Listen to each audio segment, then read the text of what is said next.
அண்மைச் செய்தி. இலங்கையிலிருந்து கள்ளத்தோணி மூலமாக தமிழகம் வந்த இலக்கியன் என்பவர் 250 கிராம் வெடிப்பொருட்களை கொண்டு வந்ததாக தகவல் வெளியாகியுள்ளது. இது குறித்தான விவரங்களோடு இணைந்திருக்கிறார் செய்தியாளர் கதிரவன். கதிரவன், வணக்கம். இது குறித்தான முழு விவரங்கள் என்ன, பதிவு பண்ணலாம்? இலங்கை நாட்டை சேர்ந்த நவநாதன் மற்றும் இலக்கியன் ஆகிய இருவரையும் கடந்த டிசம்பர் மாதம் கியூ பிரிவு போலீசார் கைது செய்திருக்கிறார்கள். குறிப்பாக இவர்கள் சட்டவிரோதமாக சென்னையை அடுத்த மாங்காடு பகுதியில் தங்கியிருப்பதாக தமிழக கியூ பிரிவு போலீசாருக்கு கிடைத்த தகவலின் அடிப்படையில் இவர்களை கைது செய்து விசாரணை நடத்தியிருக்கிறார்கள். இதில் நவநாதன் கடந்த 2015ஆம் ஆண்டே கள்ளத்தோணி மூலமாக இலங்கையில் இருந்து தமிழகத்துக்கு வந்து தங்கியிருந்ததாகவும் அப்போது போலீசில் தனது விவரங்களை பதிவு செய்ததாகவும் தெரிய வந்திருக்கிறது. நவநாதன் ஜவுளி வியாபாரம் செய்து வந்ததோடு பிறகு தன்னுடைய விவரங்களை புதுப்பிக்காமல் இருந்ததாகவும் போலி ஆவணங்கள் மூலமாக ஆதார் உள்ளிட்ட ஆவணங்களையும் பெற்றதும் கியூ பிரிவு விசாரணையில் தெரிய வந்திருக்கிறது. அதே போல இலக்கியன் என்பவர் தனது மகளோடு கள்ளத்தோணி மூலமாக கடந்த 2019 கள்ளத்தனமாக படகில் வந்ததாகவும் தமிழகத்து வந்த நவநாதன் தங்கியிருப்பதும் தெரிய வந்திருக்கிறது. இலங்கையின் விடுதலை புலிகள் அமைப்பில் இருந்ததையும் கியூ பிரிவு போலீசார் கண்டுபிடித்திருக்கிறார்கள். விசாரணைக்கு பிறகு 2 பேரையும் நீதிமன்ற காவலில் சிறையில் அடைத்துள்ளனர். இந்த நிலையில் தான் இவரோடு தொடர்பு வந்த சுரேஷ் என்பதையும் நேற்று கியூ பிரிவு போலீசார் கைது செய்திருக்கிறார்கள்.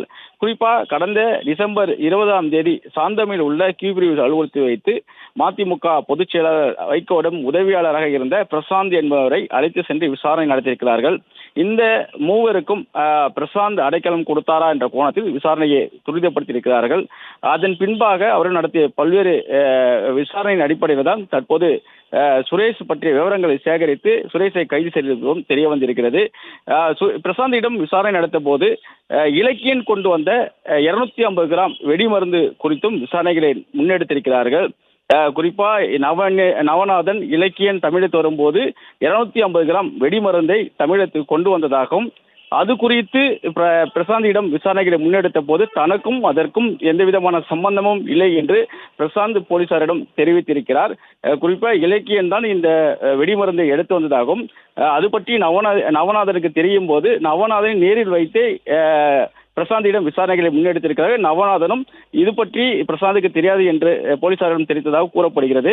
மேலும் பிரசாந்த் வீடியோ எடிட்டிங் போன்ற விஷயங்களை மட்டும் தங்களுக்கு செய்து கொடுத்ததாக தெரிவித்திருக்கிறார்.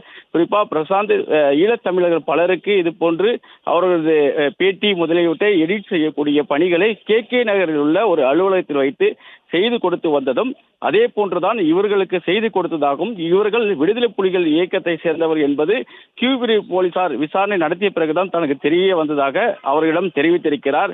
அதன் அடிப்படையில் பிரசாந்திடம் பல்வேறு கேள்விகள் கேட்கப்பட்டதாகவும் கூறப்படுகிறது. பிரசாந்த் இடம் சுரேஷுடைய புகைப்படங்களை காட்டி இவரிடம் பேசியிருக்கிறதா அவருடைய தகவலை பற்றி சேகரித்ததாகவும் கூறப்படுகிறது. அதன் அடிப்படையில் தற்போது சுரேஷும் கைது செய்யப்பட்டிருக்கிறார். மேலும் இலக்கியன் கொண்டு வந்த அந்த 250 கிராம் வெடிப்பொருள் எங்கே உள்ளது என்பது குறித்து சுரேஷிடமும் தீவிர விசாரணை நடத்தப்பட்டு வருகிறது. 250 கிராம் வெடிப்பொருளை கண்டறியக்கூடிய பணிகளில் கியூ பிரிவு போலீசார் விசாரணையை தீவிரப்படுத்தியிருக்கிறார்கள்.